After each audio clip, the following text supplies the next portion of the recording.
사랑하는 여러분, 하나인 성경 독서 지도서 양성 과정 7번째 시간입니다. 먼저 지난 시간 잠깐 복습해 보도록 할게요. 지난 시간에는 현재적 선물로서의 하나님의 나라와 하나님 나라의 성장 과정에 대해 말씀드렸는데요. 구원은 내가 예수 믿고 죽은 후에 지옥의 심판을 면하고 천국 가서 복락을 누리는 것만 의미하는 것이 아니에요. 그것은 결과 중심적인 관점이죠. 그런 미래성도 포함하지만 구원은 현재적 선물로 지금 이 땅에서부터 주어지는 것이고, 구원의 열매들도 죽은 후가 아니라 지금 이 땅에서부터 맺히게 되는 것입니다.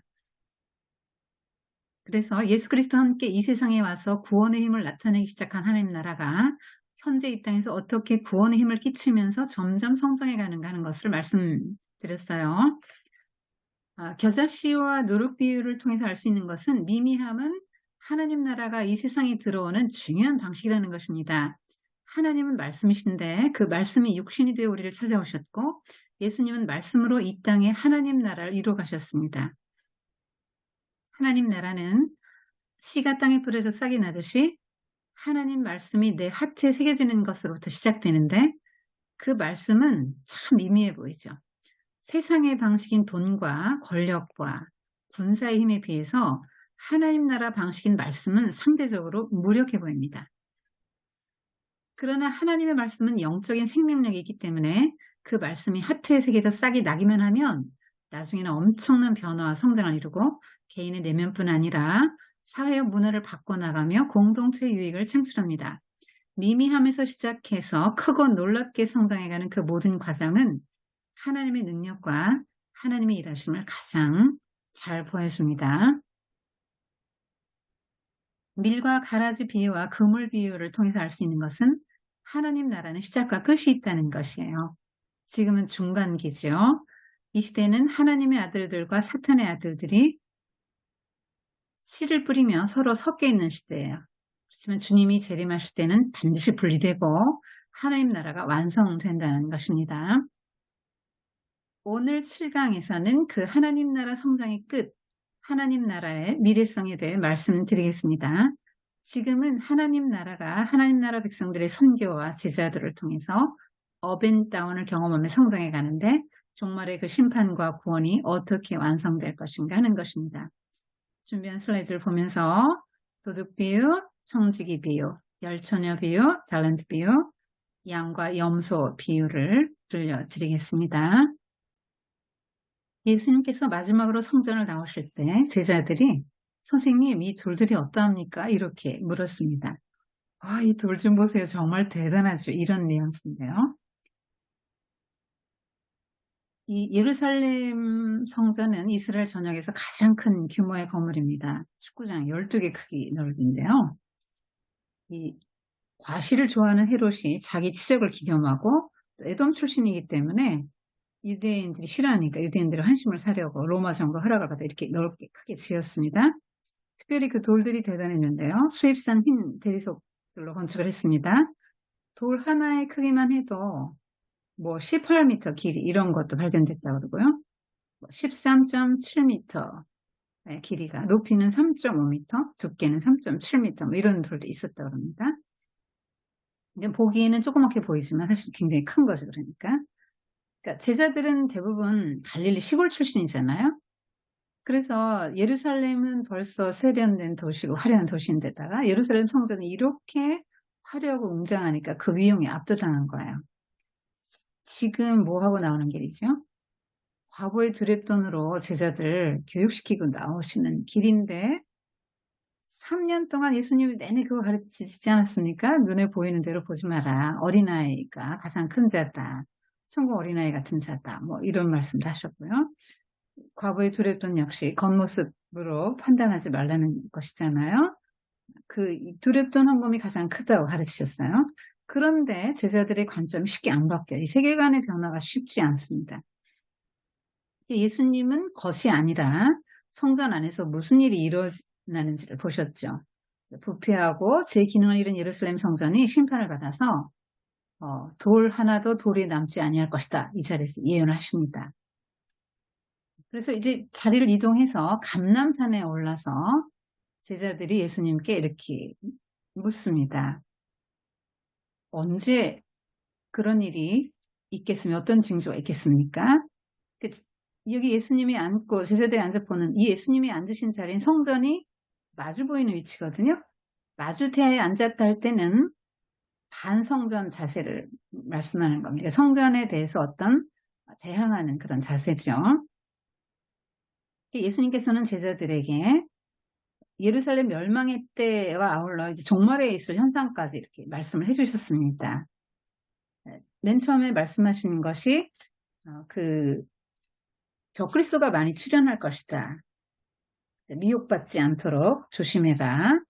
그 다음에 전쟁, 난리 소문, 그렇지만 끝은 아니다. 민족과 민족, 나라가 나를 대적하고 또 뭐 처처에 기근, 지진, 전염병들, 또 이것은 환란에 믿는 사람들을 넘겨주는 것이죠. 박해를 받게 될 거라는 거죠. 서로 잡아주고 미워하고 그래서 옥에도 갇히게 되는 이런 일들이 생기게 된다는 사람들의 사랑이 많이 식어질 것이다.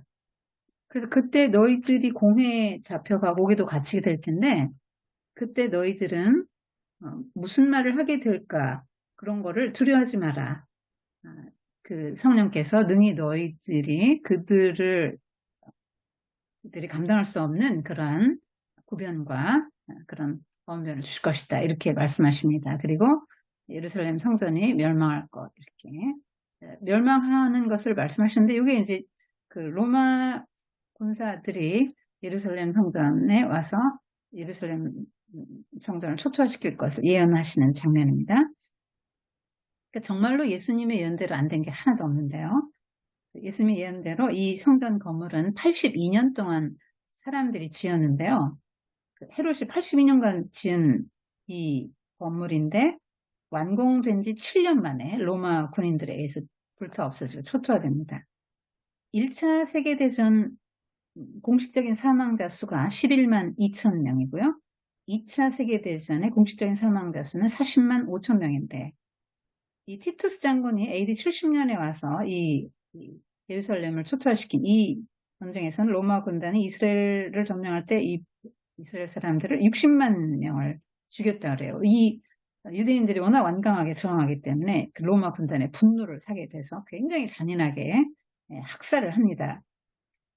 그래서 이 로마 스스로도 가장 치욕스러운 전쟁이다 이렇게 표현할 정도로 굉장히 많은 민간인도 죽지 않습니다. 그리고 이렇게 많이 죽고 전쟁 포로로 끌려가서 이 콜로세움 원형 경기장 다 이 사람들 세우는 것입니다.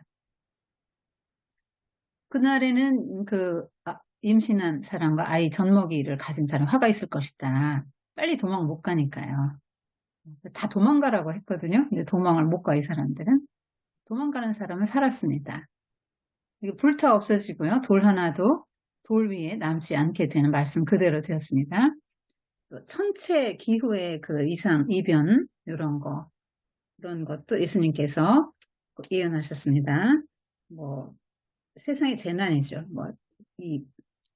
이것 때문에 이 바다도 굉장히 이렇게 사나워서 이 파도 소리가 너무 커가지고 민족들이 굉장히 괴로워하고 혼란스러울 것이다. 해달, 별, 이런 것들로 이렇게 자연에 이런 그런 천체의 이상이 일어날 것이라는 것이죠. 그래서 그때 이제 사람들이 인자가 큰 권능과 영광에 둘러싸여 구름을 타고 이 땅에 오는 것을 보게 될 텐데 그때 이런 일이 일어나면 너희는 고개를 들어라. 너희 구원이 가까웠다. 그러면서 무화과 나무가 이렇게 잎이 돋고 그러면 여름이 가까운 줄 너희가 아는 것처럼 이런 일들이 일어나게 되면 하나님 나라가 가까이 온 줄로 알아라. 이렇게 말씀하셨어요. 이 설교의 청중이 제자들이잖아요. 그래서 초점은 뭐냐면 이 제자들이 이 제자 공동체가 이제 교훈과 경고를 받는데 이제 예수님이 이 비유를 말씀하신 목적이 있는 것입니다. 예수님께서는 곧 자신이 세상을 떠날 거를 아셨죠. 3일 후면 돌아가시지 않습니까? 이제 더 이상 제자들과 함께하며 그들을 지도할 수 없는데 남겨진 제자들은 예수님 없이 하나님 나라 운동을 계속 해나가야 되잖아요. 그런 중에 굉장히 예수님을 믿는다는 이유로 박해를 받게 될 거고요. 또 재림 지연으로 인해서 제자들은 종말론적 신앙을 잃고 세속화될 위험도 있고, 또 게으르고 태만해질 위험도 있고, 또 서기관과 바리새인들의 외식하는 신앙에 빠질 위험도 있고, 그렇기 때문에 예수님께서는 제자들이 그 종말의식을 갖고 깨어있기를 바래서 그렇게 권면하시는 것입니다. 재림, 종말의 그런 여러 현상들을 말씀하신 끝에 예수님께서는 이 도둑 비유를 말씀하셨어요. 도둑이 언제 올지 안다면 그 집 주인이 기다리고 있겠지. 준비하고 있겠지. 그것처럼 인자도 도둑처럼 그러니까 언제 올지는 모르지만 반드시 온다 이거예요. 그래서 준비하라는 것입니다. 계속 깨어있으라, 깨어있으라, 깨어있으라, 깨어있으라 이렇게 말씀하시는데요. 잠자지 말라는 게 아니고 영적인 각성을 말하는 거예요. 영적인 어떤 분별력을 갖춰서 준비하라는 것이죠. 문지기를 콕 집어서 깨어있으라. 이게 문지기가 이제 제자들이죠. 그래서 문지기 비유라고 합니다. 이 깨어있으라 할 때 깨어있으려면 예수님과 함께 항상 그 인격적인 관계를 갖고 이제 살아가야 되죠. 그래서 그 1세기 그 초대교회 성도들은 인사를 마라나타 이렇게 했죠. 주님 곧 오십니다. 우리 주님 곧 오십니다. 주님 오시옵소서 이런 뜻이죠. 그래서 이 주님이 다시 오실 것이다 라는 이것을 너무나 확실하게 믿고 소망 중에 이렇게 살았기 때문에 그들은 그런 환난과 시련, 박해를 견딜 수 있었던 것이죠. 근데 이 도둑은 올지 말지 불확실하잖아요. 근데 예수님의 재림은 확실해요. 근데 언제일지 모른다는 거예요. 그러니까 중요한 건 뭐냐면 그 기다리는 자세겠죠. 주님은 반드시 오십니다. 구약에서 예수님에 대해서 예언한 것들이 다 이루어졌죠. 성육신, 그 다음에 예수님의 고난받는 종, 십자가 죽음, 또 부활, 승천 다 예언대로 됐는데 재림 하나 남았잖아요. 그 재림은 이 온 우주에, 우리를 포함한 온 우주의 구원을 완성하러 오시는 거기 때문에 반드시 이루어지는 겁니다. 그런데 확실하지만 언제일지 모른다는 것이에요. 이 비유를 듣고, 도둑 비유를 듣고 베드로가 주님, 이 비유를 우리에게 하시는 겁니까? 아니면 모든 사람에게 하시는 겁니까? 이렇게 질문을 합니다. 그때 예수님께서 충성되고 지혜로운 종과 악한 종의 비유를 들려주셨어요. 그리고 이게 누가복음에 또 동일한 본문에 이런 이야기가 나오는데요. 허리에 띠를 띠고 등불을 켜고 서 있으라는 거죠. 문지기의 자세죠. 주인이 곧 오실 거면 문을 열어주려고 기다리는 사람과 같이 되라는 거예요. 만약에 그런 것을 주인이 보면요. 주인이 띠를 띠고 종들을 자리에 앉히고 수종든다는 거죠. 이거는 1세기 유대인들이 상상할 수 없었던 이야기죠. 주인이 종들을 서빙한다는 거예요. 잘했다, 수고했다 하고는 이런 놀라운 그 축복을 주신다는 것이죠. 계속 준비하라. 생각지 않은 때 인자가 올 것이다 라고 반복해서 말씀하고 계십니다. 충성되고 지혜로운 종과 악한 종의 비유는 도둑 비유에 이어서 들려주신 건데요. 주인이 종들에게 그 집 사람들을 맡기고 떠납니다. 근데 이제 종의 부류가 두 부류로 나뉩니다. 충성되고 지혜 있는 종과 악한 종. 그래서 충성된 종은 때를 따라 양식을 나눠주고 주인이 하란 대로 잘했는데 악한 종은 동무들 때리고 술 친구들이랑 흥청망청 먹고 마시고 놀고 그랬어요. 근데 주인이 갑자기 왔습니다. 그래서 이들이 행한 대로 충성된 종은 상 받고 악한 종은 형벌받았다는 내용이죠. 술 취하고 또 방탕한 삶을 사는 종들 또 같이 이렇게 놀자고 유혹하는 것 같아요. 근데 굉장히 이 충성된 종은 단호한 표정으로 단호한 몸짓으로 난 그렇게 살지 않겠다 이렇게 하는 아주 인상 깊은 그림입니다. 이게 이제 비유기 때문에 상징하는 것이 있겠죠. 그 주인은 예수님이죠. 종은 제자들입니다. 집은 공동체, 예수 제자 공동체, 교회. 주인이 집을 비우고 떠나는 거는 초림에서 재림까지의 기간이에요. 말세, 종말의 때입니다. 지금은. 주인이 종에게 다른 종들을 맡겼다 할 때는 이 종은 우두머리 종인 거죠. 그래서 다른 종들을 돌볼 권한을 위임했다는 것이에요. 그러니까 이 비유는 당시 12사도에게 주신 거고요. 오늘날의 그리스도인 지도자들에게 이제 주신 비유죠.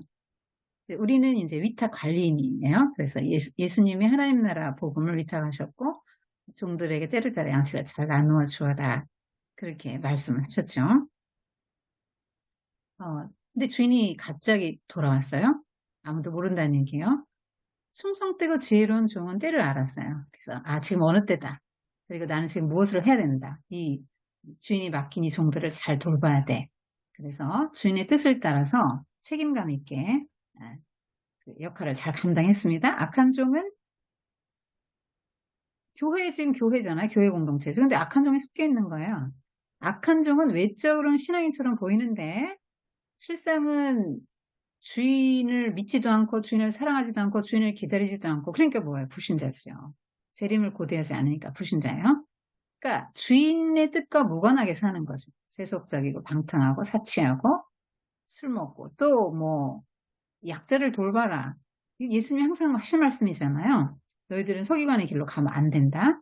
바리새인의 길로 가지 말아라. 제자들은 끊임없이 어린아이, 연약한 자, 가난한 자, 낮은 자들을 섬기고 사랑해라. 섬기는 자들이 크다. 이렇게 막 가르치셨잖아요. 그러면 그렇게 살아야 되는데 약자를 오히려 탄압하고 학대해요. 때려요. 세속적인 가치관을 여전히 갖고 살아가는 것이죠. 술친구들과 더불어 먹고 마십니다. 그러니까 주인이 하라고 한 일을 하는 것보다 술 마시고 친구들하고 노는 게 더 재밌고 좋아요. 그래서 세상의 가치관을 따라서 그 육신의 쾌락과 자기 만족을 추구하면서 사치하게, 방탕하게 살았다는 말이죠. 여기서 뭐 술뿐 아니라 난 술 안 먹는데? 아니, 그렇지 않아요. 술은 다양한 것으로 대치 가능합니다. 이건 오늘날 우리에게 주신 말씀이에요. 그래서 이게 육신을 따라 이제 살아가는 사람들이죠. 사망의 열매를 맺게 됩니다. 왜 이렇게 살았을까요? 주인이 늦게 올 거라고 생각하는 게 그렇죠. 근데 갑자기 왔단 말이에요. 그래서 때를 따라 양식을 나누고 영의 양식의 하나님 나라 복음을 잘 가르친 충성되고 지혜로운 종들에게는 칭찬해 주시고 축복하고 자기 전 재산을 관리하도록 맡겨요. 악한 종에게는 엄중하게 문책하고 벌을 줍니다. 이 악한 종은 때를 이제 분별하지 못했던 거죠. 그리고 하나님 눈에 안 보이잖아요. 하나님 나라 눈에 안 보여요. 그런 것보다는 현실 세계는 너무나 확실하잖아요. 감각적인 즐거움, 즉시 만족을 주잖아요. 그러니까 그걸 선택하는 것이죠. 그러니까 여기 성경이 말하는 악한 종은요, 우리가 생각하는 그 악하면은 뭐 살인, 강도 이런 거 뭐 사기치고 뭐 이런 거 생각하는데 그게 아니고요. 성경이 말하는 악한 종은 사랑의 대상이 하나님으로부터 다른 것으로 바뀌어서 하나님 대신에 자기 자신과 돈과 쾌락, 세상을 사랑하는 것이에요. 그게 악한 종입니다. 세상을 사랑한다는 게 뭘까요? 세상이 너무 매력적이라 세상에 온 마음을 다 빼앗겼다는 거예요. 그러니까 세상이 좋아하는 게 뭐죠? 세상이 추구하는 게 뭐예요? 안 믿는 사람들이 추구하는 게. 물론 믿는 사람에게도 이런 것들은 다 있지만 이것이 전부는 아니에요. 믿는 사람들에게는 균형을 갖고 있습니다. 그런데 안 믿는 사람들이 이게 전부라는 말이에요. 어떻게 하면 내가 돈을 더 많이 벌지? 어떻게 하면 내가 더 남들의 인정을 받지? 어떻게 하면 내가 더 이 세상에서 힘을 갖고 권력을 얻고 이렇게 살아갈 수 있고 뭐 세상 지식을 어떻게 하면 더 많이 습득하고 말때 육체의 욕망 충족 이런 데서 이제 그 즐거움을 찾는 거죠. 그러니까 성도라는 이름은 있어요. 교회 나오잖아요, 지금. 겉보기엔 교회 나와서 믿는 것처럼 보이는데 가치관은 하나도 안 변했어요. 성도라는 이름이 있는데 온 마음이 다 세상에 이제 가 있어서 좋은 집 사고, 더 좋은 차 사고, 좋은 학교 자식 성공시켜야 되고, 좋은 회사에 들어가야 되고, 뭐, 하여튼 세상에서의 성공, 또 좋은 것, 육체적인 욕망, 이런 것에 이제 온통 내 인생의 그 목적, 그 마음, 이런 것들이 다 가 있는 것이죠. 그러다 보니까 그런 게 목적이 되니까 자기중심적이라서 사람을 수단화해요. 그래서 막 약자를 탄압하고 주인도 수단화하는 거 아닙니까? 지금 이 약한 종은 주인도 자기 욕망을 채우는 그 수단. 지금 이 집에서 밥 먹고 살면서 주인의 뜻과 무관하게 자기 뜻대로 살아가니까 주인도 수단화해서 대하는 것이죠. 이 신앙생활 하긴 하는데 목적이 하나님에게 있지 않고 자기 자신에게 있다. 나를 기쁘게 하는 것이 목적이 된다면, 나의 만족에 있다면 그것은 이제 악한 종으로 분류되는 것이죠. 그리고 악한 종은 이제 어미 때리고 많이 맞아요. 뭔지 잘 모르겠는데요. 하나님에게 맞을 때 어떨까요? 사람에게 맞아도 아픈데. 또 외식하는 자의 받는 율에 왜 처하냐면 껍데기로는 성도처럼 보였잖아요. 그런데 실제로는 성도가 아닌 그런 자기를 위한 삶을 살았기 때문에 외식자라고 보는 것이죠. 그러니까 바리새인과 서기관들이 받는 그 벌을 그대로 받아요. 거기서 슬피 울며 이를 갈리라. 뭐 이런 표현은 굉장히 자주 나오는데요. 이런 표현은 그림 언어예요. 구원에 이르지 못하고 지옥에 떨어진 영혼들이 끝없이 슬퍼하고 후회하며 고통스러워하는 모습을 나타낸 그림 언어입니다. 예수님이 이런 표현을 여러 번 사용하셨습니다. 그래서 그 충성된 종이 받을 상 중에 하나는 이제 더 큰 권한을 받는 건데요. 12지파를 심판하는 권한을 받게 됩니다. 미래 세상에서 예수님의 주권에 참여하게 되는 놀라운 그런 복을 받게 돼요. 그러니까 이 세상에서 주인이 없는 동안 일시적인 권한을 가지고 일시적인 책임에 충성했더니 더 큰 권한을 주고 또 영구적인 그런 역할과 권한을 받게 되는 것이죠. 이런 특권을 누리게 된다는 것이에요. 이건 예수님이 약속하신 것입니다. 그리고 악한 종들이 받을 벌은 이제 이런 것입니다. 이 제자들 중에서도 지금 현재 교회에 나오는 사람들 중에서도 이렇게 지옥에 갈 사람들이 있을 수 있다는 그런 경고입니다. 자, 이 두 종의 차이점은 여러분이 한번 표를 만들어서 비교해 보십시오. 그러니까 비교할 때는 비교 대조할 때는 항목을 먼저 정해야 돼요. 그래서 이를테면 성격, 그러면 여기는 충성된 종, 여기는 악한 종이라고 해봐요. 그럼 성격, 그럼 어떻게 해야 될까요? 충성스럽다, 신실하다, 그럼 이쪽은 불성실하다. 이런 식으로 쓰면 돼요. 이거 완전히 반대되는 거거든요. 지혜롭다, 어리석다. 이쪽은 진실하죠? 이쪽은 굉장히 연기자, 위선자, 의식자. 굉장히 책임감이 있잖아요? 근데 여긴 책임감이 없어요. 그리고 이 사람 성격은 이제 굉장히 한결같잖아요. 주인이 없을 때 양심적으로 더 이제 일을 하는데 이 사람은 그렇지 않아요. 그렇게 해서 두 개를 이렇게 표를 만들어 가지고 앞에는 꼭 항목이 굉장히 중요합니다. 그 다음에 여기 이제 하나씩 대조적으로 써 나가면 돼요. 그래서 이 사람은 믿음이 있죠. 충성된 믿음이 있고 주인이 돌아오실 거야. 약속을 지키실 거야. 믿어요. 소망 중에 기다리죠. 주인을 굉장히 사랑합니다. 주인이 돌아오기만 기다리면 살죠. 그런데 이 약한 종은 전혀 그런 게 없어요. 믿음도 없고 주인의 말도 믿지도 않고 정말 주인이 하신 말씀을 믿었다면 주인이 한 말대로 했겠지요. 그리고 이게 정말 대조적인 게 주인에 대한 태도인데요. 이 착한 종은 충성된 주인을 인정하고 주인의 말에 순종하고 주인의 뜻대로 행하잖아요. 주인을 굉장히 사랑합니다. 그런데 이 악한 종은 주인을 인정하지 않아요. 자기가 주인 노릇하잖아요. 나 하고 싶은 대로 하고 살아요. 그리고 주인을 사랑하지 않고 자기가 돈과 쾌락과 세상을 사랑하죠. 그리고 재림 기다리는 태도도 언제 오실지도 몰라. 그러니까 충성되게 지켜야 돼. 오실 날 오시면 문 열어드리도록 내가 마지막에 부족함이 없도록 떳떳하도록 살 거야. 이런 태도를 가졌는데 이 사람은 뭐예요?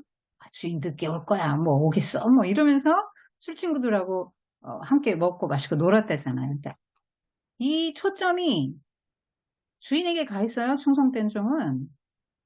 주인을 위해 살고요. 모든 초점이 주인에게 맞춰져 있고 그 내세에 맞춰져 있죠. 미래의 그날에, 나 인생의 결산의 날에 맞춰져 있어요. 여러분 그러면 이런 사람 내세에 초점 맞춘 사람 비현실적이야. 현실은 그렇게 해서 현실은 너무 그렇게 그런 현실이 아니야. 그렇게 생각하죠? 어, 그런데 사실은 내세에 초점 맞춘 사람이 현실을 더 잘 살아내요. 오히려 악한 종은 현재에 초점을 맞추잖아요? 그러면 현재가 더 엉망이 돼요. 현재를 잘 사는 게 아니에요, 그러면. 삶의 목적도 다 달라지죠.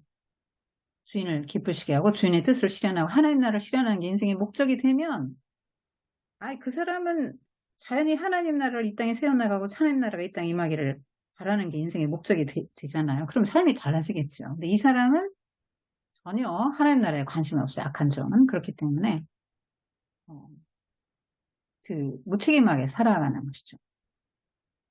오히려 주인을 이용하잖아요. 자기 만족을 위해서. 자기 만족이, 자기 유익이 이제 인생의 목적이 되기 때문에 주인도 이용해요. 직무에 임하는 태도, 아까 말씀드렸죠? 성실하게 때를 따라 양식을 나눠주는데, 이 사람은 오히려 자기 권한을 사용해서 맡긴 동료들을 오히려 때리고 괴롭히고 학대해요. 직권남용이죠. 자기가 무슨 일을 해야 되는지를 모르는 거죠. 그래서 재림 준비도에서 현저히 이 사람은 준비하죠. 민감하게 깨어 있어서 이 사람은 준비가 안 된 거죠. 결과가 완전히 달라지지 않습니까? 뭐 풍성한 상을 받죠. 모든 소유를 이제 맡아요. 최고의 권위와 영예의 자리에 오르게 됩니다. 착한 종, 충성된 종은. 주인의 특권에 참여하게 되죠. 네, 이 종은 다 잃어버리죠. 악한 종. 자, 이 청지기 비유라고 하는데요. 청지기가 뭐예요? 맡았다는 거잖아요. 우리는 다 맡은 것이죠. 우리 하나님 나라 복음을 맡았고요. 우리에게 주신 모든 것들을 하나님이 잠시 맡긴 거예요. 우리에게 주신 모든 것, 건강, 시간, 재능, 지식, 하나님 나라 복음 다 잠깐 맡기신 것입니다. 그래서 우리는 위탁관리자고 반드시 그 결산의 날이 와요. 여러분 한번 생각해 보세요. 여러분 어느 회사 직원이라고 했는데 상상해 봅시다. 그러면 가정해 봅시다. 그러면 사장님이 100억을 주면서 내가 한 3개월 이상 6개월 정도 좀 해외 가서 치료하다가 돌아올 거다. 그동안 이걸로 직원들 잘 돌봐라 하고 100억을 주고 갔어요. 그런데 만약에 이걸 가지고 술 먹고 좋은 명품 사고, 옷 사고, 백 사고, 아파트 사고, 좋은 차 사고, 어디 좋은 데 놀러 다니고, 그렇게 소비하고 자기를 위해서 다 썼어요? 그 주인이 올 거 아니에요. 그 사장님이. 그래서 어떻게 썼나 물어볼 거 아닙니까? 그래서 어떻게 썼냐 했을 때, 저 아파트 사고 뭐 이랬는데요. 그러면 그날로 그 사람이 사표 내야 되죠. 인생의 결산의 날이 있는 것입니다. 그래서 하나님의 나라는 종이 주인을 기다리는 것 같다. 주인은 도적처럼 갑자기 온다. 그래서 하나님 나라 백성이라면 충성스럽게 그 종의 자세, 주인이 언제 올지 모르니까 문 열어드릴 그 마음을 가지고 그 자세로 지금 때가 어느 때고 나는 무엇을 해야 한다는 걸 분명히 알고 그렇게 살아가야 된다는 것이죠. 그래서 정말 준비도의 여부, 주인에 대한 태도, 그런 걸로 이제 결과가 달라지게 되는 것이죠. 여기 보면 두려운 게 하나 있죠. 교회 공동체에 속한 것 자체가 구원을 보장하는 것이 아니라는 것이죠. 이 충성은 이 한자가 뜻글자이기 때문에 한번 이런 걸 보면 이해가 훨씬 쉽게 되는데요. 마음의 가운데 딱 하나예요. 마음이 하나입니다. 싱글 마인드예요. 이거 이해하기 쉬운 게 우리 고전 소설에서 춘향전입니다. 마음이 하나, 그럼 일편단심, 춘향이가 연상되죠? 이도령과 춘향이는 장례를 약속했어요. 근데 이도령이 이제 아버지 임시 따라 한양으로 가게 됩니다. 그래서 언젠가 내가 널 데리러 올 거야. 이렇게 약속을 하고 떠나요. 근데 이 춘향이는 그 말을 믿고 기다립니다. 근데 이제 변수가 생기죠. 그중에 변사또가 자기에게 수청을 주려고 그래요. 근데 춘향이는 거절하죠. 그래서 그 결과 어기도 바치고 매도 맞아요. 근데 오로지 뭐 오매불망 이도령만 기다리는 거예요. 그게 일편단심이에요.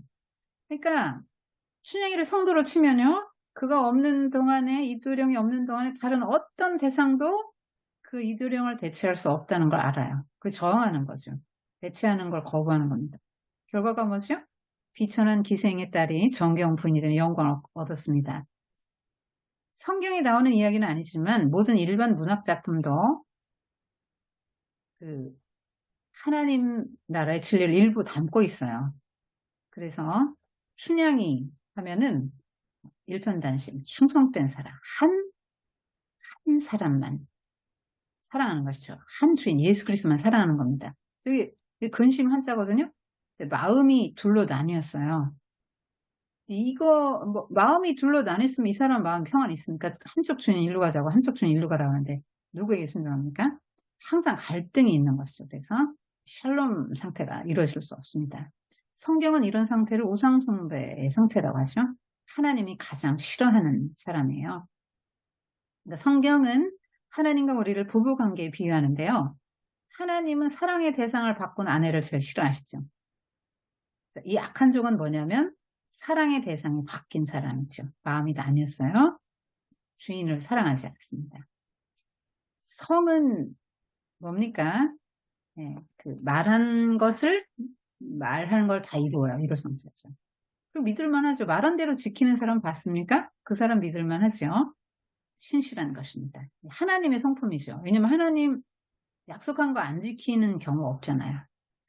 faithfulness 영어로 신실하다. 믿음을 포함하고 있어요. 주인이 일을 맡겼는데 걔 믿어줘. 이 말이에요. 믿어진다. 이 말이에요. 그러니까 충성의 대상은 누구냐? 하나님의 나라, 하나님이어야 해요. 우리의 왕, 우리 주인이신 하나님 예수 그리스도에게 충성해야 됩니다. 오직. 독일 나치당 히틀러의 하수인으로 유대인 600만 명을 할살한 그 홀로코스트 주범 아히만이 뭐라 그랬냐면 나는 잘못이 없다. 국가에 충성했을 텐데 조직의 일원으로서 이렇게 말했습니다.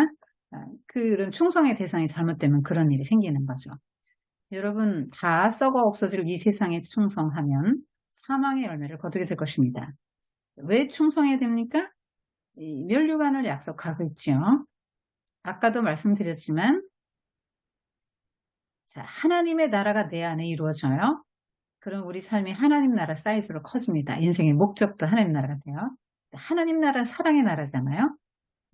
의와 평강과 희락의 나라입니다. 하나님 더 사랑하고 사람들도 사랑하면서 기쁨을 맛보면서 천국의 그 내세 맛볼 천국의 그 기쁨을 맛보면서 이 땅을 살아가는 것이니까요. 그리고 그건 현실에 따르는 보상이기도 하고요. 오는 세상에서 주인의 소유를 다 물려받는다고 했잖아요. 그 다음에 다스리는 자, 주인의 그 특권에 참여한다 그랬잖아요. 그러니까 최고의 권위와 영예의 자리에 오르게 되는 것입니다. 그러니까 일시적인 권한으로 충성했더니 영구적이고 책임있는 역할이 주어진다는 거죠. 일상은 영혼과 잇대었기 때문에 굉장히 중요합니다. 충성된 태도로 일상을 살아가야 되는 것이죠. 꼭 무슨 큰 일을 해야 되는 게 아니라 가정주부라면 밥 한 번 따뜻하게 가족을 위해서 잘 지어주는 것도 하나님 나라에 충성하는 것이에요. 자녀들에게 복음을 잘 가르치는 것도 하나님 나라에 충성하는 것입니다. 일상의 삶이잖아요. 다 사람을 대할 때, 이웃을 대할 때 사랑과 그 사람을 아주 귀중히 여기는 그런 태도로 대하는 거, 이웃을 약자라고 무시하지 않는 이런 거 다 이제 충성된 태도에 들어가는 거예요. 어떻게 할 것이냐 모델로 이제 모세와 그리스도를 제시하고 있습니다. 지혜가 뭔가 충성된 종은 지혜로운 종인데요. 지혜는 이제 때를 분별해서 언제건 주님이 오실 텐데 주님이 원하시는 그 일을 하면서 준비하면서 기다려야 됩니다. 그래서 나에게 초점을 맞추지 않고 모든 초점을 하나님 나라에 맞추고 언제 올지 모르는 그 주님을 맞이할 준비를 하면서 살아가는 사람이 가장 지혜로운 사람이에요. 사도들도 이 비유로 가르쳤습니다. 맡은 자들에게 구할 것은 충성했다. 내게 요구되는 부분을 잘 하면 된다는 거예요. 네, 내게 요구되는 것들. 그러면 이제 그때 칭찬이 있을 거라는 거예요. 예수님은 동기까지 다 아시잖아요. 그래서 그런 걸 다 분별하시고 칭찬이 있을 것이다. 상이 있습니다. 그리고 베드로도 이렇게 청지기 같이 봉사하라. 이거 우리 다 청지기이란 은사를 받은 청지기, 그 은사를 잘 활용해야 될 책임이 있는 것입니다. 그래서 내 것이 아니죠. 다 하나님 말씀을 맡은 거. 하나님이 공급하신 걸로 하나님이 나에게 맡기신 것을 하는 것 같이 하라는 것이죠. 나로부터 출발했다고, 나로부터 나왔다고 생각하면 교만해지니까요. 하나님으로부터 물려받은 거, 잠시 위탁받은 거를 하나님의 뜻에 맞게 잘 관리해 나가야 된다는 것이죠. 그래서 장로를, 이제 지도자를 세웠는데, 교회 지도자를 세웠는데, 권할 때 주장하는 자세를 하지 말라고 하죠. 아까 악한 종처럼 섬기려는 마음을 가져야 되는데, 군림하고 이렇게 대접받으려고 그러고, 흥청망청하고 약자를 탄압하는 그런 자세를 하지 말라는 것이죠. 섬기라는 것입니다. 영광의 관을 얻게 될 것이다. 그렇게 베드로도 이야기하고 있습니다. 재림을 파루시아라고 하는데요. 예수님께서 다시 이 땅에 오시는 것이죠. 신약 성경에 300회 이상 언급됐어요. 반드시 일어납니다. 근데 이제 재림 때는 권능과 영광 가운데 오시죠. 그래서 예수님은 제자들이 보는 데서 승천하셨는데요. 감람산에서. 갈릴리 사람들아 어찌하셔서 하늘을 쳐다보느냐. 너희 가운데 하늘로 오르신 예수는 하늘로 가신 분 그대로 오시리라고 그 사도행전에 나오는데 요 예수님이 제자들 보는 데서 이 육체를 가지고 그대로 천천히 이렇게 하늘로 올라가시면서 영광의 구름에 휩싸여서 이제 사라졌어요. 그래서 제자들이 하늘을 멍하니 보고 있으니까 흰옷 입은 천사 둘이 나타나서 그 주님은 영광 중에 다시 오시는데 그 육체 그대로 오실 것이다. 천사들과 함께 오실 때. 그리고 심판주로 오실 것이다. 이렇게 얘기합니다. 그 재림에 대해서 예수님은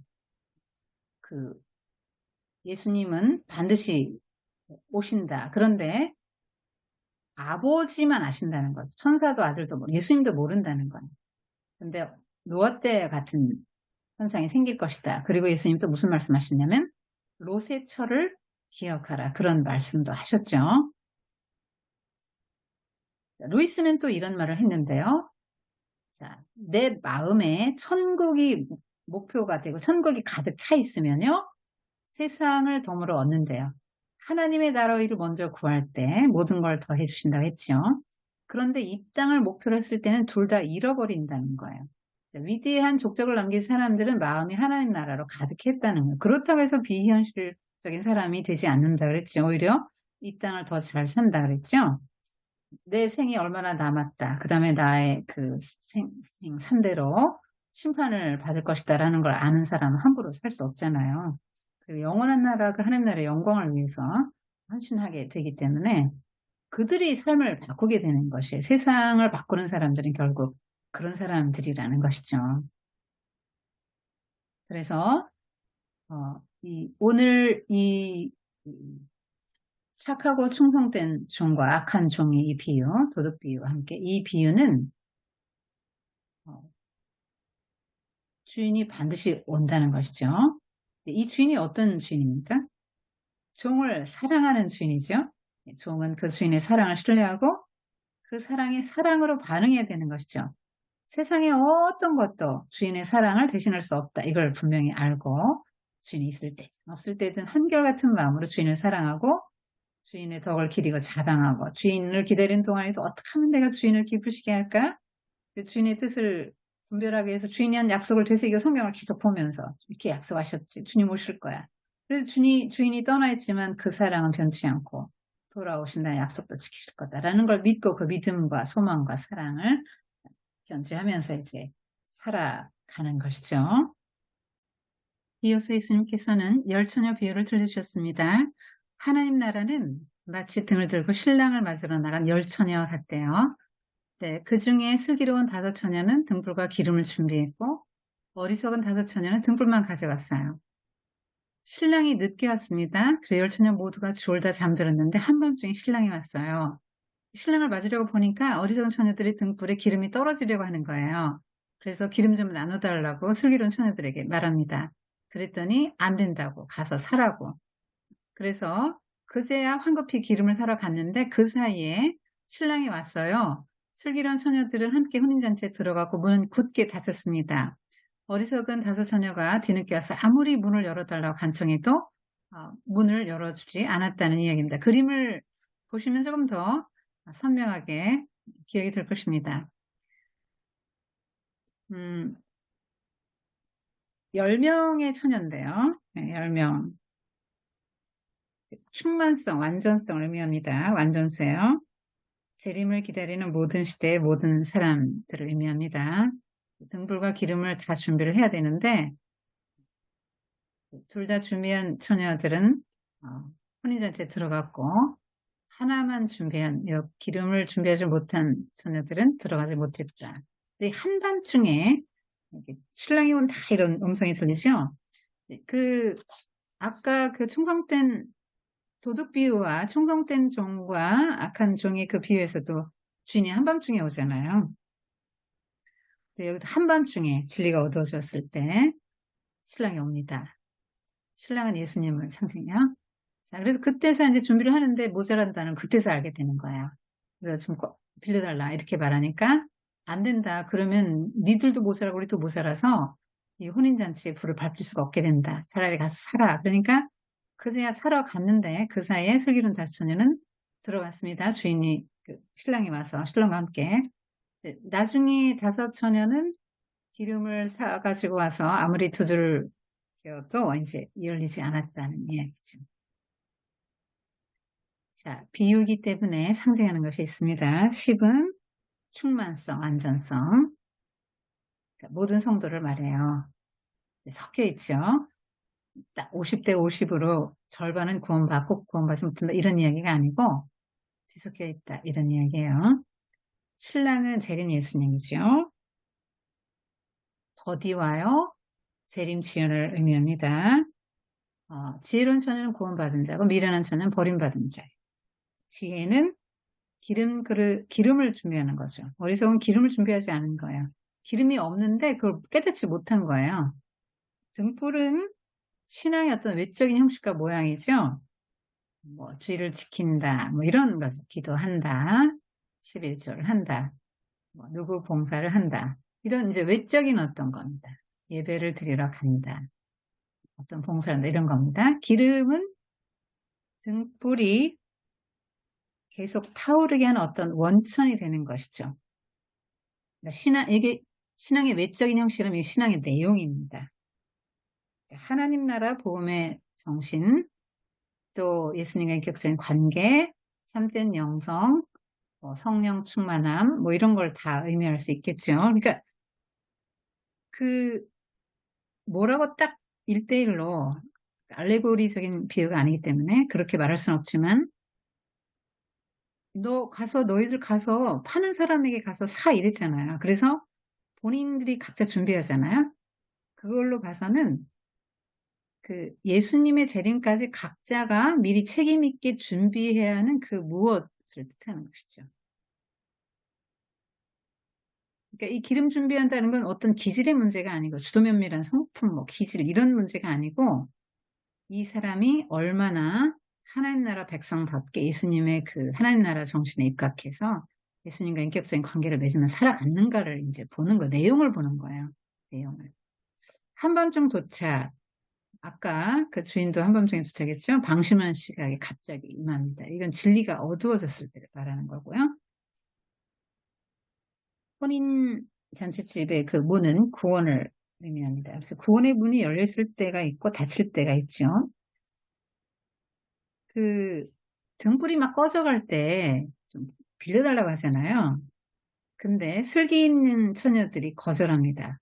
우리와 너희 쓰기에 다 부족해. 그러면 이 혼인잔치를 밝힐 수가 없으니까 차라리 파는 자에게 가서 사라. 이 말은 뭐냐면 영적인 준비는 다른 사람이 대신 해줄 수 없다는 말이에요. 이것을 윤리적으로 해석해서 아니 이렇게 절박한 순간에 친구가 간청하는데 하나님 믿는다면서 이웃사랑의 마음은 더디로 갔나 너무 야박하고 매정하다 이렇게 생각하면 안 됩니다. 종말론적 관점에서 해석해야 되는 것이죠. 그러니까 그 심판의 때 갑자기 그걸 갖추기는 불가능하다는 거예요. 만사의 때가 있죠. 슬기로운 다섯 처녀는 자신의 사역이 뭔지, 사명이 뭔지를 정확히 알고 그 중요한 일을 그르치지 않도록 안 준 거예요. 그 어리석은 처녀들이 막 뒤늦게 기름을 준비해오고 문 열어달라고 간청했지만 열리지 않죠? 주여 주여 열어주소서 주여라고 하잖아요. 그럼 뭐예요? 주를 알아요. 그런데 정작 주는 뭐라 그래요? 신랑이 갑자기 주로 바뀌어서 나는 너희를 알지 못한다. 이렇게 말하죠. 여러분이 대통령이나 유명 연예인 잘 알지요? 안다고 말하지요. 낙사랑 알아. 그런데 아는 겁니까? 모르는 거죠. 사실 그가 나를 모르면 모르는 거예요.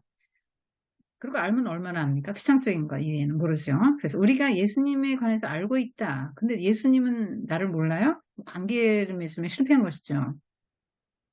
근데 여기서 알다 그런 때는 지적인 알미 아니라 지속적인 교제와 경험을 통해서 경험적으로 아는 걸 말해요.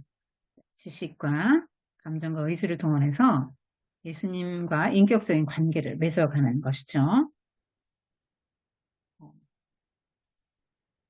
그래서 그 모른다 하는 얘기는 너희는 구원받지 못한다 이런 얘기예요. 이런 말씀입니다.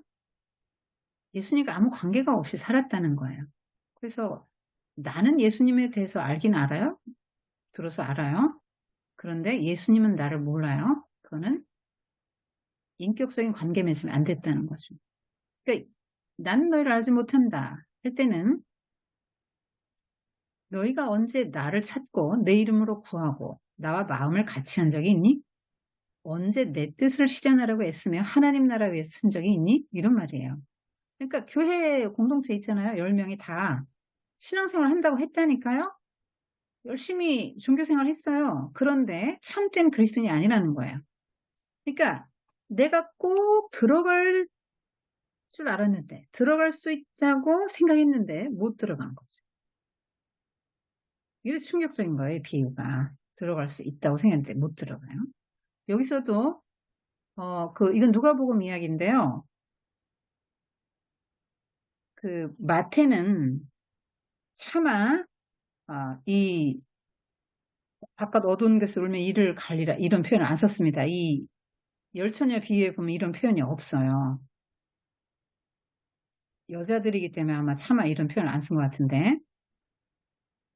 근데 이 미련한 처녀들 여자로 보면 안 돼요. 성도예요. 자, 이들은 닫힌 문 바깥에서 부르짖지요. 근데 어떻게 하면서 부르짖었겠어요? 예, 슬피 울며 이를 갈며 부르짖었을 것입니다. 이것이 그림 언어라 그랬죠.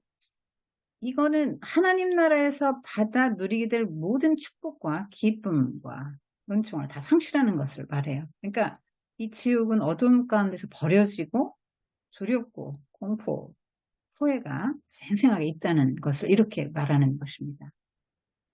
열어주소서 했는데 안 열어준단 말이죠. 버림받는다는 거예요. 자, 이 열처녀 비유의 메시지는 이게 메시지의 핵심적인 메시지는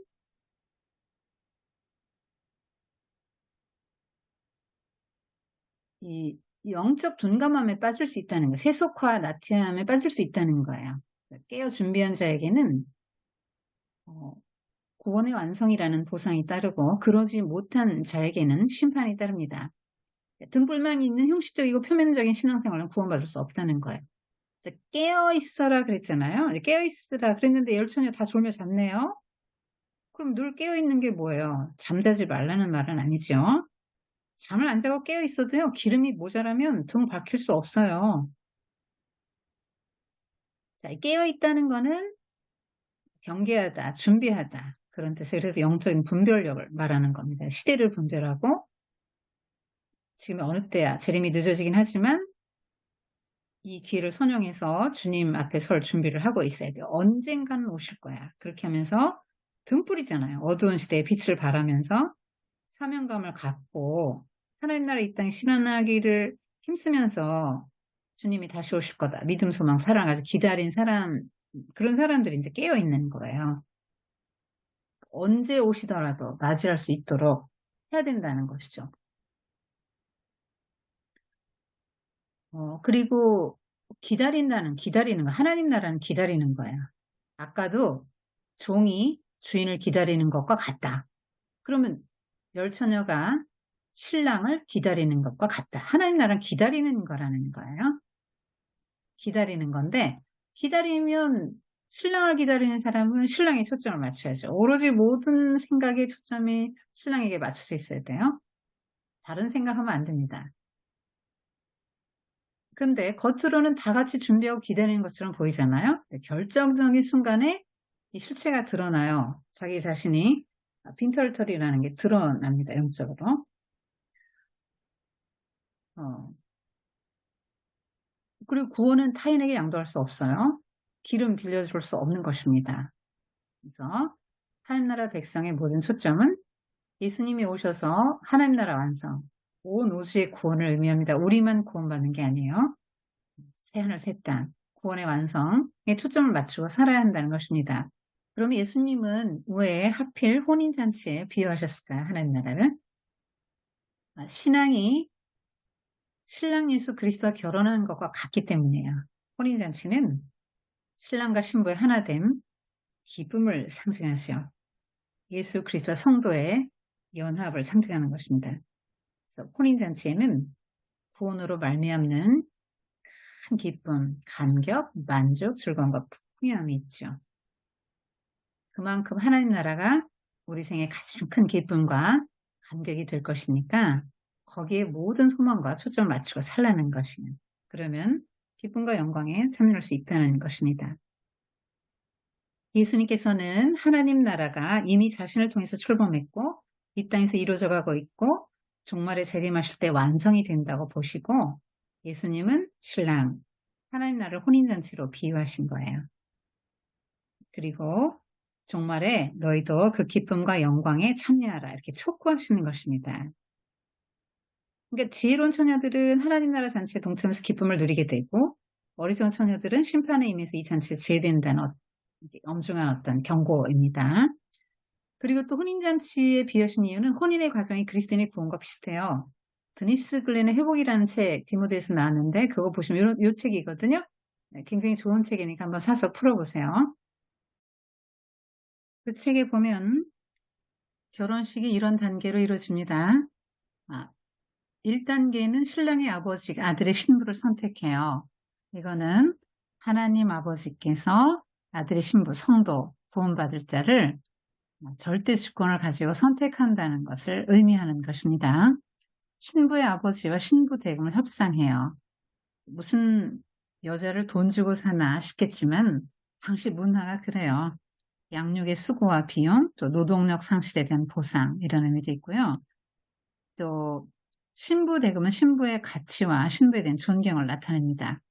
야곱도 라헬을 보는 순간 결혼하고 싶었지만 아버지 이삭 집에서 에서를 피해서 도망 나온 신세라서 돈이 없으니까 자기 몸으로 봉사하겠다 이렇게 하죠. 근데 보통 3년만 하면 되는데 7년을 약정하잖아요. 7년 동안 내가 종사를 하겠습니다. 그거는 그만큼 라헬이 야곱에게 귀중한 사람이었다는 걸 말하는 것이죠. 2단계는 신랑이 아버지의 집을 떠나서 예비 신부의 집으로 갑니다. 그럼 신부가 신랑에게 문을 열어주잖아요. 약혼 파티가 열려요. 그래서 또 신랑이 신부에게 포도주를 따라 주었을 때 여자가 받아 마시면 결혼 승낙하는 거예요. 그날부터 신부는 오직 신랑만을 위해서 구별된 사람으로 간수됩니다. 신랑은 곧 그들이 결혼할 것이라는 표시로 반지를 신부에게 건네주는데 이것이 정혼이에요. 그러니까 함께 살지는 않아요. 근데 정혼 후에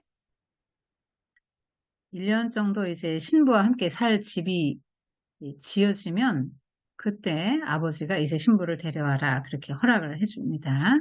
여기까지가 2단계입니다. 요셉과 마리아가 요 단계 같이 살지는 않았는데 요 단계 정혼한 상태에서 마리아가 성령으로 잉태하죠. 3단계는 이제 이 날도 아버지가 정해요. 아버지가 딱 정하죠. 그러니까 재림 날짜는 하나님 아버지만 아시는 것이죠. 신랑이 이제 결혼 예복으로 갈아입고 친구들과 함께 한밤중에 신부집에 가요. 이때 신랑의 친구들은 손에 이제 횃불을 들고 길게 줄을 지어 신부집으로 갑니다.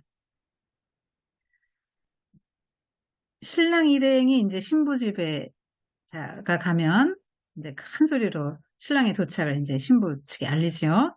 친구들이 막 뿔나팔을 불어서 행사가 있다는 거를 또 이제 마을 사람들에게 알리죠. 이때 신부집에서는 신부 친구들이 신부 몸치장을 도우면서 이렇게 같이 신랑을 맞이할 준비를 하고 있다가 신랑이 오면 맞아드리고 등불을 공중에 높이 들고 주위를 비추면서 신부와 신랑 일행을 혼인잔치가 열리는 신랑의 집으로 인도해요. 아까 그림도 보면은 이 조그만 이런 등으로 이렇게 표현이 됐는데 사실은 그때는 전기도 랜턴도 없는 시대고 결혼식 축제를 밝혀주려면 지금 신부집까지 퍼레이드를 벌리는데 이런 작은 등불 같지는 안 되겠죠? 이 당시 결혼 풍습을 볼 때 횃불이었을 가능성이 좀 많은 거예요. 요한복음 18장 3절에 보면 겟세마네에서 예수님을 잡으러 온 그런 자들이 들고 온 횃불, 이 같은 단어가 쓰였거든요. 그러니까 그 이동식 야외 횃불이니까 솜방망이 같은 걸 천으로 감싸서 휴대용 막대기 끝에 묶은 거예요. 그래서 한번 기름에 적시면 약 15분 정도 탄다 그럽니다. 횃불에 계속 그 불을 붙이려면 여분의 기름을 담은 통이 필요하죠. 오늘 배터리처럼요. 그래서 신랑의 친구들이 이제 신부 가마 태우고 마을과 거리 지나는데 신랑도 노래 부르고요. 그때 이제 퍼레이드를 벌이는데 그때 불을 밝히는 역할을 신부 친구들이 이렇게 하는 거란 말이에요. 그러면 이제 어디로 가냐면 신랑이 마련한 어떤 홀레용 붉은색 실크 차양, 후파라고 하는데요. 거기로 들어가서 랍비 앞에서 결혼 서약을 해요. 이제 결혼 약정서를 케투바라고 하는데 증인들 앞에서 신랑 신부 부모 앞에서 낭독합니다. 그리고 이제 결혼식 끝나면 신방으로 인도하고요. 신랑이 신부를 그때부터 7일간 맛있는 음식 먹고 포도주 마시고 함께 춤추고 흥겹게 놀아. 이 사람들은 신혼여행 안 갑니다. 이게 이제 그래서 여기서 친구들 여기 초대받은 사람은 굉장한 영예죠. 이 신랑 신부의 이 자리에 초대받은 사람은 어마어마한 영광입니다. 이 미련한 처녀들은 이거 다 이제 여기 못 들어간 거죠. 자, 우리는 왜 그날을 기다려야 할까요? 신랑 되시는 예수 그리스도가 우리에게 참 기쁨과 안식을 주기 원하시기 때문입니다. 천국에는 천국 혼인잔치로 비유되는데요. 그 혼인잔치라는 건 즐거움과 영광과 진미, 모든 짐을 벗음과 눈물과 탄식이 끝나는 기쁨이 있죠. 지금 이 세상 살기가 너무나 힘들잖아요. 굉장히 삶이 힘듭니다. 관계 치고 상처받고 지치고 뭐 뜻대로 되는 게 없고 결핍이 있고 아픔이 있고 질병이 있고 상처가 있고 죽음이 있고 눈물이 있죠. 헤어짐이 있고 이별이 있으니까. 그런데 주님이 오시면 그런 모든 것들이 다 이제 없어져요. 사라져요. 그날 하나님 나라가 완성되는 날입니다. 그래서 우리만 구원받는 게 아니라 온 우주 만물이 새로워지고 구원을 받거든요. 그래서 이제 주님이 오시면 지금은 세상에서 죄가 우리를 지배하고 죽음이 지배하기 때문에 하나님 나라가 이 땅에 들어왔지만 부분적으로만 침투해 들었다 그랬잖아요. 그러니까 우리는 여전히 죄와 죽음의 그런 지배를 받으면서 살아가죠. 그 영향력을 받아요. 완전히 지배받지는 않습니다. 지배는 이제 우리는 하나님 나라에 소속됐기 때문에 성령 하나님의 지배를 받고 살아가죠. 하나님이 지배하시는 세상에 우리가 소속되어 있기 때문에 죄와 죽음에 짓눌려서 억눌려서 그거에 지배를 받으며 살지는 않아요. 우린 죄 문제도 해결됐고 죽음의 문제도 해결되고 살아가죠. 그렇지만 여전히 우리는 죄도 짓고 죽어요. 왜냐하면 하나님 나라가 완전히 임하지 않았기 때문에. 그러나 그날 주님이 오시는 날은 완전한 하나님 나라가 이제 완성되고 임하기 때문에 그때 우리는 새롭게 부활해요. 주님과 함께 영원히 살게 되는 것입니다. 그러니까 이 날은 굉장히 좋은 날이에요. 기다려야 되는 거예요. 목을 빼고 기다려야 되는 날입니다. 그러니까 이 두 그룹이 외적으로 보면 크게 다르지 않아요. 함께 잔치에 초대받았지요. 함께 초대 응해서 신부의 친구로 함께 다 같이 등을 가지고 열처녀 모두 신랑이 온다는 걸 알고 신랑을 기다려요. 그런데 신랑이 늦게 왔단 말입니다. 그래서 실망하고 기다리다 지쳐서 다 졸다가 잠이 들었어요. 열처녀 모두가 신랑을 맞으려는 소리에 깜짝 놀라 깨어납니다. 여기까지는 똑같아요. 그런데 두 그룹이 현저히 차이가 나죠. 그래서 여러분 이것도 여기 이제 비교 항목이거든요. 이런 것이 나오면 여러분 반드시 비교대조 표를 만들어 보십시오. 그래서 여기 앞에는 항목을 쭉 쓰세요. 그 다음에 여기는 슬기로운 처녀, 여기는 어리석은 처녀 두 개로 나누고 이 슬기로운 처녀를 완성하면 이건 다 반대가 되니까 쉬워요. 자, 그러면 슬기로운 처녀는 구원받은 그리스도인이겠죠? 어리석은 처녀는 구원받지 못해요. 주여 주여 하는 걸로 봐서 신앙인인 것처럼 보이긴 하는데 형식적이고 표면적인 그리스도인이기 때문에 구원받지 못한단 말이에요.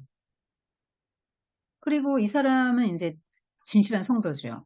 들어간 걸 보니까. 근데 들어가지 못한 걸 보니까 진실한 성도가 아니에요. 그러니까 외식하는 서기관과 바리새인, 종교 지도자 같은 신앙이죠. 근데 이런 사람들이 지금 다 섞여 있다는 거예요. 성격 같은 것도 보면 이 사람은 굉장히 지혜롭고 신중하고 모든 상황을 고려하고 또 책임감이 있죠. 나는 이 일을 해야 돼. 그런데 이 사람은 이제 반대되는 거죠. 어리석은 사람들은. 또 때를 분별하는 지혜가 있어요. 내 사명이 뭐야? 이 사명은 너무나 중요한 거야. 난 이걸 꼭 해야 돼 하는 걸 알았단 말이에요. 근데 이 사람은 어리석은 처녀들은 때를 분별하지 못하고 내 사명이 뭔지도 모르고 내 사명이 중요하다는 걸 알았으면 기름을 준비해야 될 거 아니에요. 근데 사명을 무시했기 때문에 기름도 가지지 않는 거예요. 하여튼 이 성도는 등으로 빛나게 되어 있어요. 빛을 비추라 이 소명을 우리는 잘 간직을 해야 되는데 이 사람들은 그렇게 그걸 심각하게 중요하게 여기지 않았다는 거예요. 말씀을 듣고도. 그리고 이 초점이 어디에 가 있는가? 초점이 신랑에게 가 있죠. 신랑이 올 때 등불을 밝혀서 그 잔치에 모든 기쁨을 배가시키는데 마음이 딱 기울어져 있는데 그래서 필요한 거 준비 다 하고 있잖아요. 그런데 이 미련한 처녀들 신랑이 아닌 다른 것에 초점이 가 있어요. 재림을 염두에 두지 않으니까 자연히 세속적인 삶을 살게 되죠. 그리고 이제 재림이 게다가 지연되지 않습니까? 그러니까 자신의 모든 에너지, 시간, 재력, 뭐 이런 것들을 자기 육신의 욕망을 이제 따라 사는데 거기다 다 쓰는 것이죠. 근데 이 준비도 보면은요, 이 지혜로운 처녀는 준비를 했잖아요. 살아있는 신앙의 소유자예요. 참된 영성이 있어요. 진리가 어두워지고, 그러니까 밤이 예, 늦고 할 때 한밤중이잖아요. 진리가 어두워질 때가 올 거야. 그때는 신앙생활 하기 어려운 때가 올 거야. 근데 그때를 대비해서 준비하는 것이죠. 성경 우리가 들고 교회 가지 못할 때가 올 수 있습니다. 암송해야 됩니다. 그래서 이 어리석은 처녀는 신앙적인 형식을 갖추긴 했거든요. 그래서 그게 다 준비가 됐다고 착각을 한 거예요. 그래서 스스로도 신랑을 기다리고 있다고 생각했잖아요. 근데 결정적인 순간에 준비가 하나도 안 됐다는 것이 드러났어요. 그러니까 마지막 때 예수님이 나는 너희를 모른다 이렇게 말씀하시잖아요. 악한 종으로 분류되는 거예요. 예수님과 관계도 어때요? 이 사람 평소에 잘 맺고 있죠. 인격적인 관계를 친밀해요. 예수님의 말씀에 순종하고 예수님이 전하신 하나님 나라 복음을 잘 듣고 그 가치관을 따라 살면서 열매를 많이 맺어요. 이 사람은 열매가 하나도 없는 거예요. 복음을 듣고도 행치 않아서. 그러니까 이 지혜로운 처녀들은 나는 하나님 나라 백성이고 신부의 친구고 나는 지금 무엇을 해야 된다. 이 정체성도 분명하고 사명도 굉장히 분명하고 내 인생의 방향, 초점 목적 다 분명해요. 그런데 이 어리석은 처녀들은 그런 게 없었다는 것이죠. 그래서 그 결과는 아주 뭐 삶의 질과 내용은 말할 것도 없거니와 결과도 이제 그렇게 한쪽은 안에 들어가 한쪽은 바깥에 있잖아요. 예. 이 사람들의 영광을 같이 누리고 기쁨을 같이 누리지만 어리석은 처녀들은 다 놓치는 것이죠. 하나님 나라에서 모든 그 영광, 예, 부요함, 그 은혜, 은총, 기쁨 다 이 사람들은 누리지 못하는 것입니다.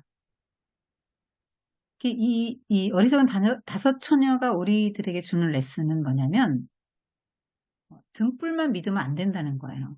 종교 형식이거든요. 종교 형식이 뭘까요? 뭐 설교 들으러 설교 듣고 예배 드리러 가요. 또 교회 출석 잘하는 거야. 집사다, 나는 권사다, 난 장로다. 그런 직분 같은 거 껍데기죠 다. 그것이 내면을 말해주는 것은 아니에요. 예.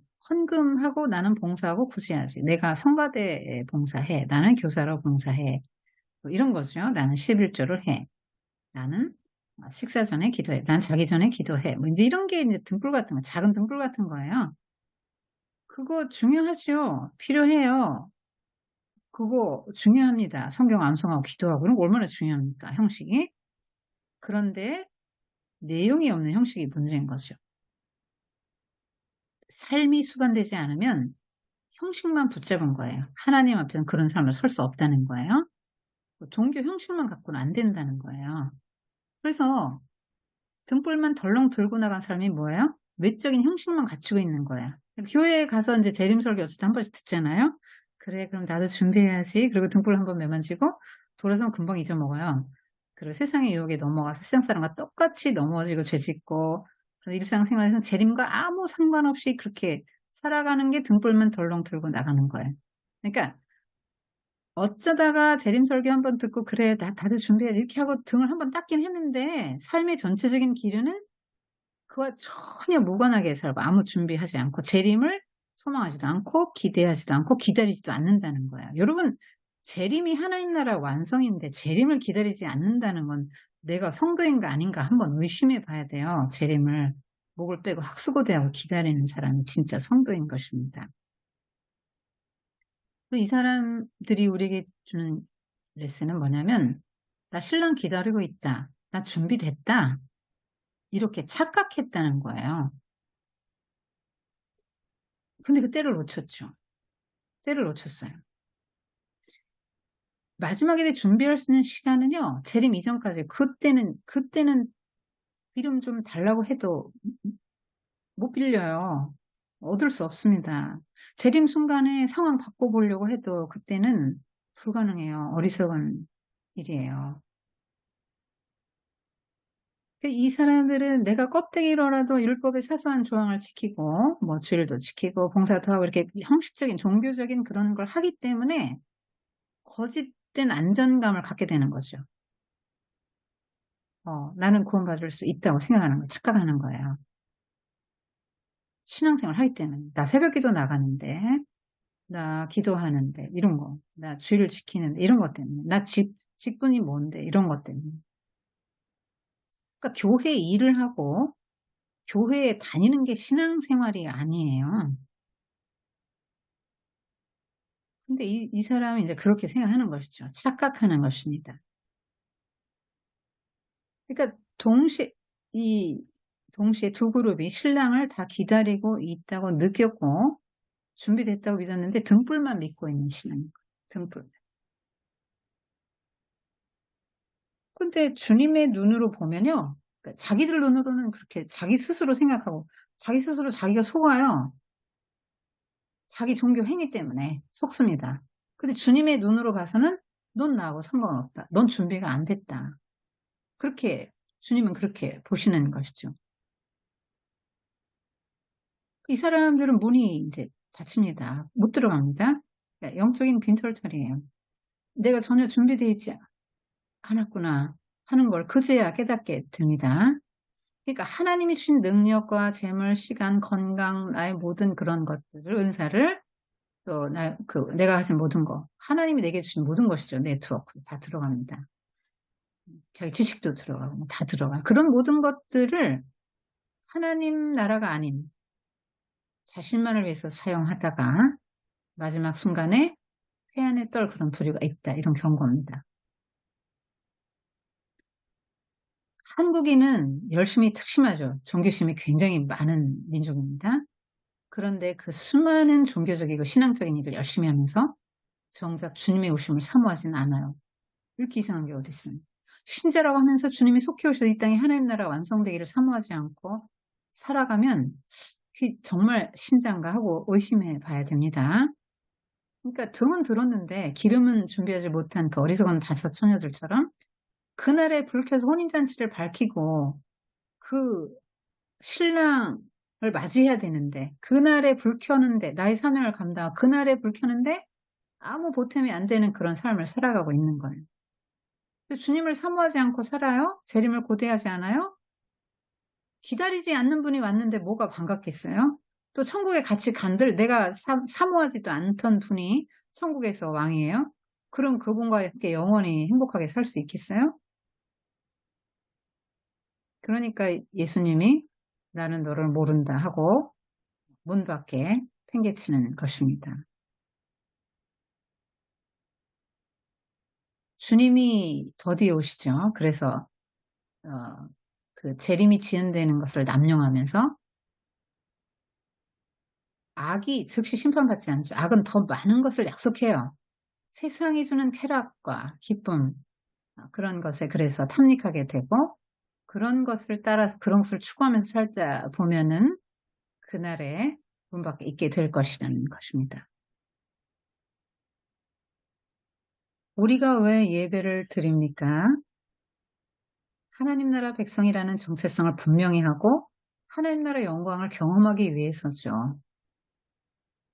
왜 기도합니까? 복 받기 위해서? 내게 필요한 것을 얻기 위해서? 그래서 필요한 거 응답받아 세상을 좀 더 편하게 잘 살기 위해서? 그게 아니죠. 주님의 나라가 이 땅에 임하도록 기도하라고 하셨죠. 기도를 왜 합니까? 주님과 지속적인 관계 맺음을 통해서 하늘의 능력을 공급받아서 하나님 사랑하고 사람 사랑하고 이 땅에 하나님 나라를 실현하기 위해서 애쓰면서 살아가라는 것이죠. 그런 것들이 쌓여서 그날에 주님의 얼굴을 볼 준비가 되는 것입니다. 하나님 나라 백성이라는 정체성과 내가 부여받은 사명 잊지 않고 나는 지금 무엇을 해야 한다. 이때는 지금 이런 때다고 깨어 있어서 그걸 알고 주님에 대한 믿음과 소망과 사랑을 견지하면서 약속했으니까 반드시 오실 거야 하고 하나님 나라를 이 땅에 실현하기 위해서 애쓰면서 살아갈 때 그것이 이제 준비하는 거예요. 등불, 기름 준비하는 그런 삶이 되는 것입니다.